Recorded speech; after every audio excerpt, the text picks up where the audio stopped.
He's managed to train young girls as well as young boys, managed to mentor them, ensure that at least they become something.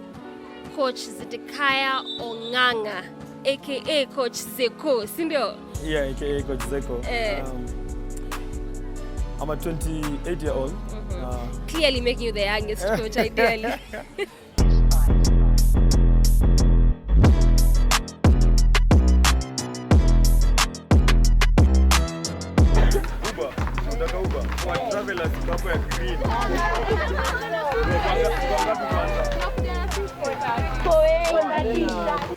My love and passion for basketball or sports go just way back when I was a little young boy growing in Kioo. Yeah. So when you say way back, is it that ulianza ukiwa high school, Raima, ama tulikupata hapo katikati? How did that one start? It started in high school. Yeah. Getting into high school, I was my waist size was 52. So I was this young chubby 52, boy. very big. That's yeah, I was very big. Yes, and I tried rugby. I dislocated my shoulder. Then when I was doing my recovery, I decided to switch to basketball. So when I did the switch to basketball, that is where I started falling in love with basketball. So by then I was in Form 2 at Agorosari High School. That is in the Yugis. Then as I recovered, I started enjoying playing, I started enjoying training, I started waking up for Saturday runs, and the rest is history. Because immediately I was now in Form 2, I could now play basketball, and I was in the first team. So when I came back home, my sister was playing basketball as well. So my love and passion for basketball just grew from there. Okay, so can we say that that dislocation was actually a blessing in disguise? Because ona penye umefika saizi. Yes, it was a blessing in disguise. At the same time, I think it was a process that I had to endure. Because I had to shed weight as well, because the weight was getting a toll on me, because people will mock me, people will make jokes of me, make fun of me. So again, it was more of like draining me down psychologically. But sports was like a rebound thing, and it really helped me because I managed to shed weight, get in shape, and yeah, I could move with ease and with comfort.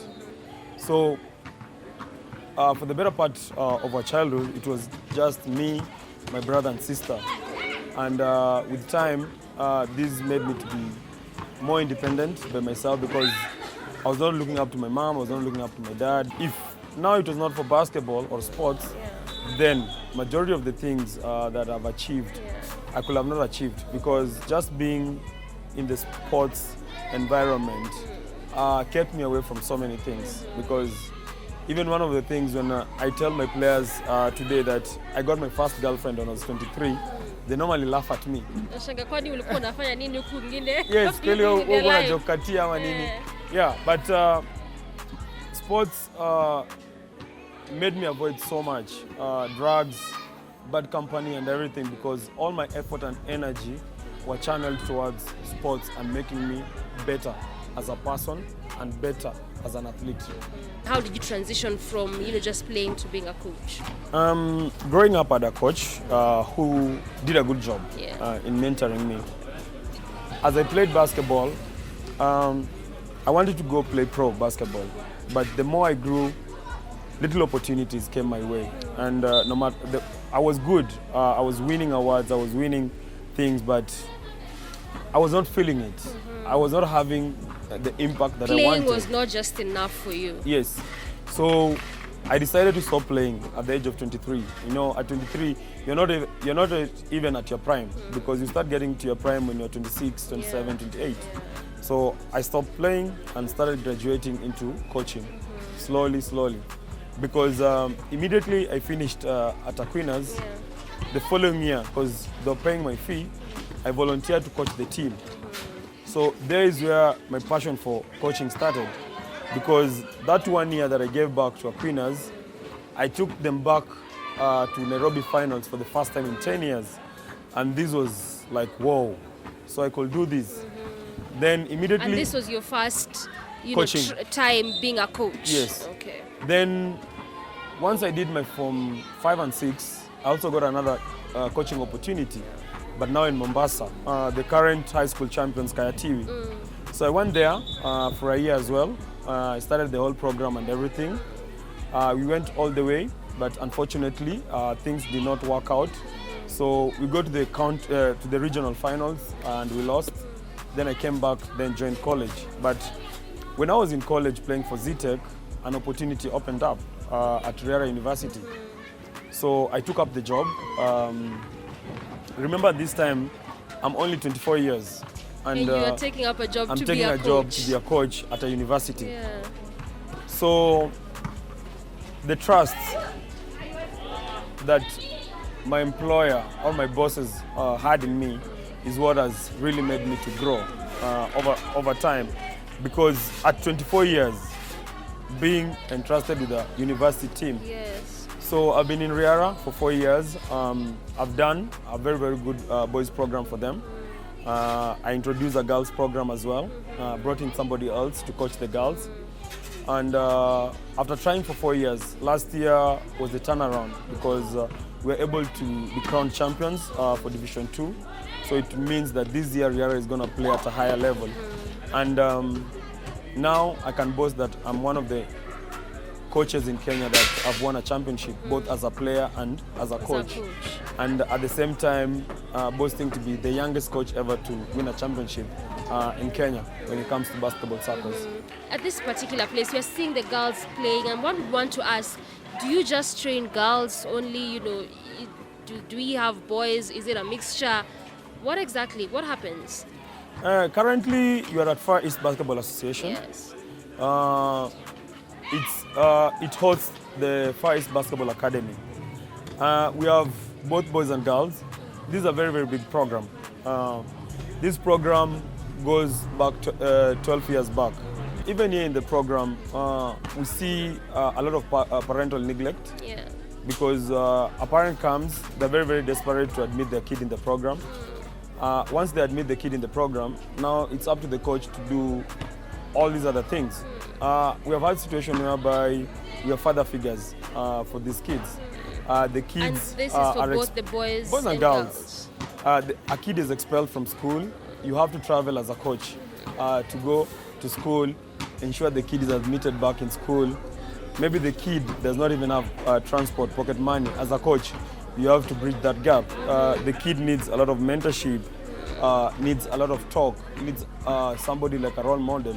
You are there. So as a coach, you also turn to be a parent. And most of the times, you even find like if you have your own family, they tend to lose a lot because most of the time you're busy helping other people's kids because their parents are away. At the expense of your own. Your own, yeah. So it's a big challenge, and the ripple effect may not be felt right now, but it's going to be felt in the next generation because if you look at how kids are being raised right now, it's way, way different from maybe how we are raised and maybe how our parents were raised. Because the basic unit of anyone is the family. And if there is a blockage in that unit, then there are consequences. And that is why we are seeing a lot of single parents, single mothers. We are seeing a lot of like suicidal, mosona with boys and stuff. Because also as we develop all these programs, you're like girls, girls, girls. But we don't say boys, boys, boys as well. So boys now are feeling more neglected, and part of my role in like Far East Basketball Association, I'm head of boys program. So I'm doing a lot of mentorship with the young men and boys that are here because I know how it feels to be alone, how it feels not to have someone just to share and talk to. Because if you have a one-on-one chat with them, boys break in tears. This is something that if it was seen earlier, they defy that like, norm of, you know, boys, they're weak, they're what, yes. Yeah. But it's normal for them to cry. It's normal for them to experience all these things. Yeah, and that is why I'm telling them it's okay to cry. It's okay to share, it's okay to talk, because at the end of the day, I don't want to be called early in the morning or late at night, hey coach, one of the players has hung himself up.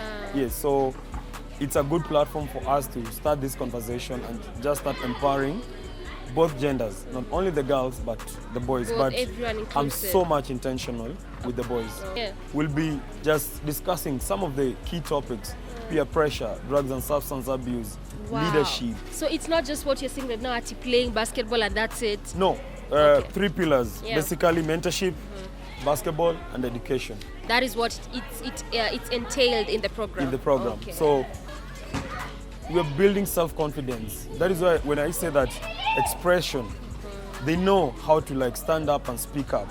Because we are not building leaders who cannot speak up. We give them assignments, they have to do them with their parents, they have to do them with their peers, they have to do Manila presentation to us. We have to do skits from time to time, just plays and stuff. And for 12 years, we've been able to impact close to 3,500 kids in a span of 12 years who have gone through high school, now in college, others are now parents, and so on. Yeah. So we have both boys and girls. Because of COVID and everything, we are given measures and everything. We can only have like 25 players training at once. So today it's a girls' day. That is why we are seeing girls. If you come tomorrow, boys are gonna be here. We are very, very intentional with both genders. We are not empowering only the girls and leaving out the boys. Yes. We are growing them at the same time. So as a program, that is some of the things that we are very, very intentional about. We have been able to build basketball courts in all the public primary schools within Kayole through our partnership with the Giants of Africa. We have a primary school basketball league that is ongoing as well.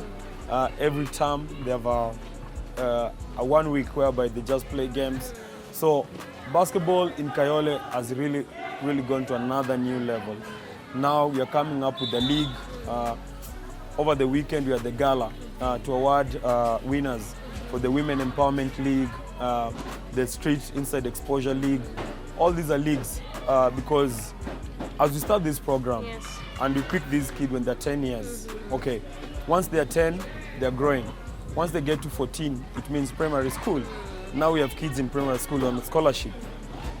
Then high school.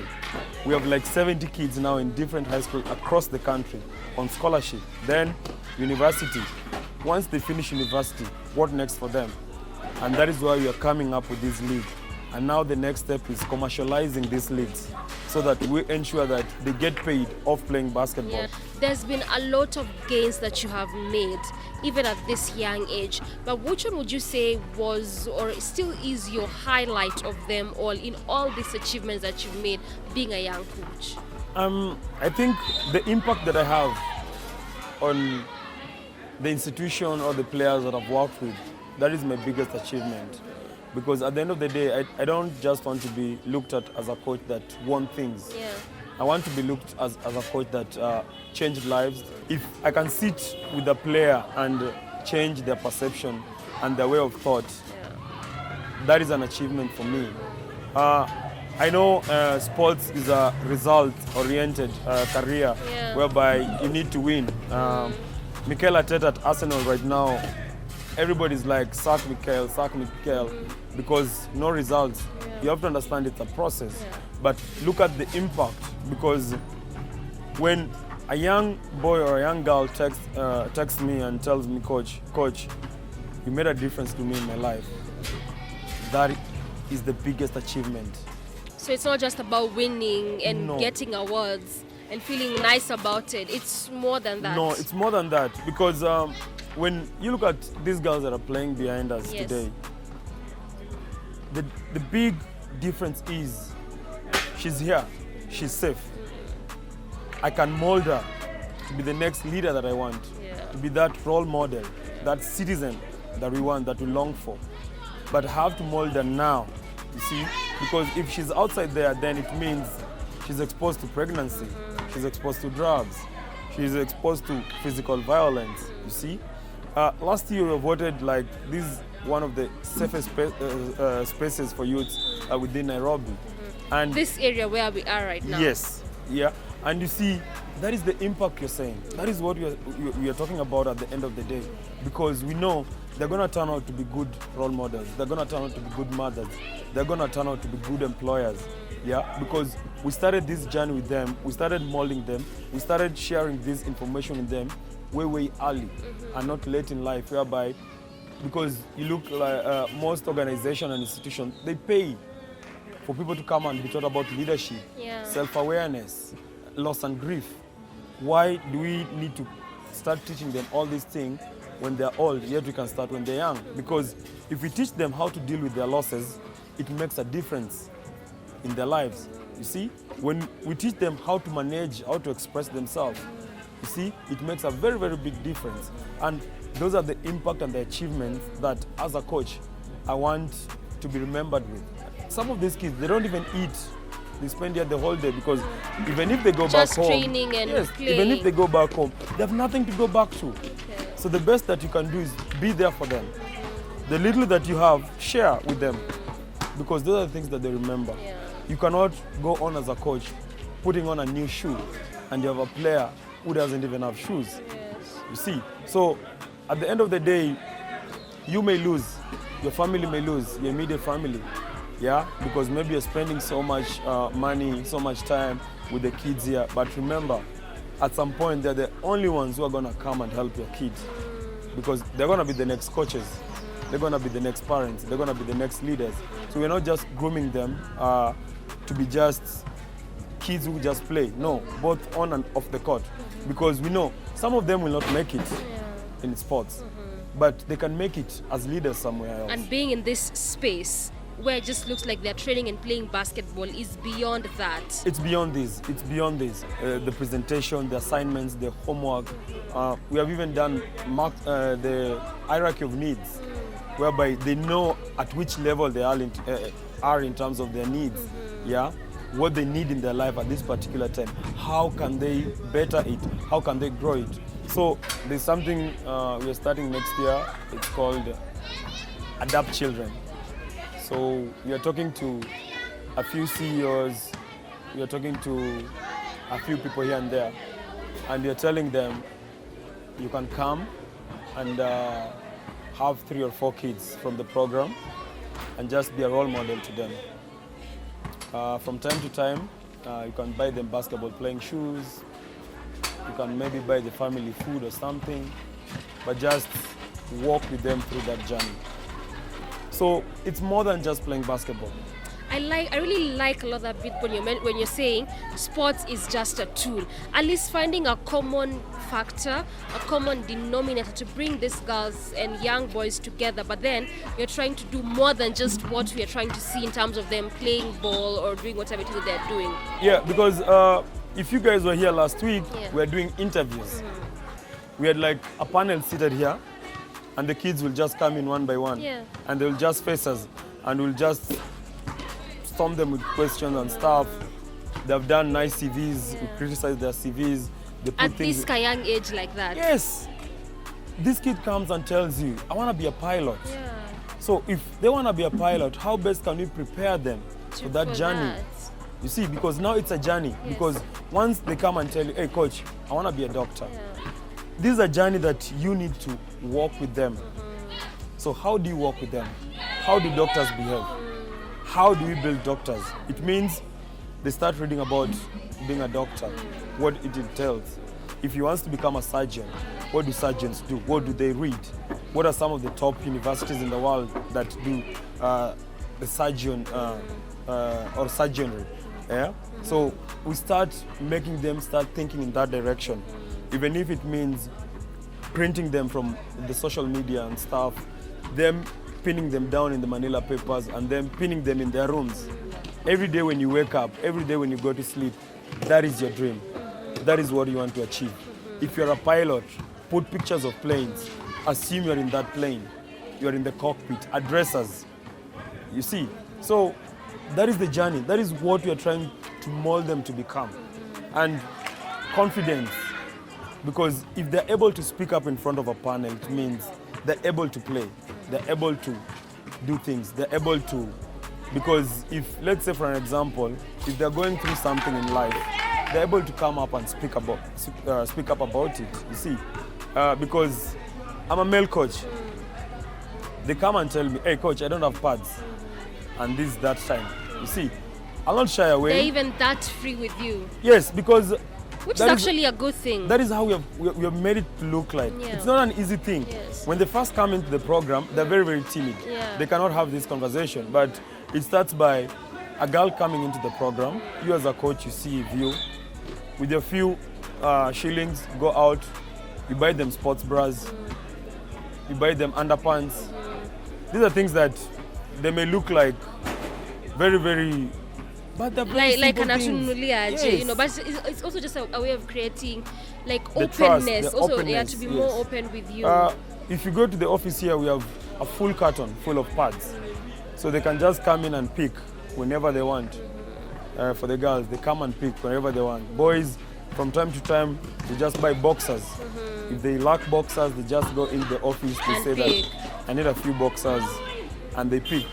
Yeah. So at the end of the day, we're not just doing it for the girls, we're also doing it for the boys. For the boys, wow.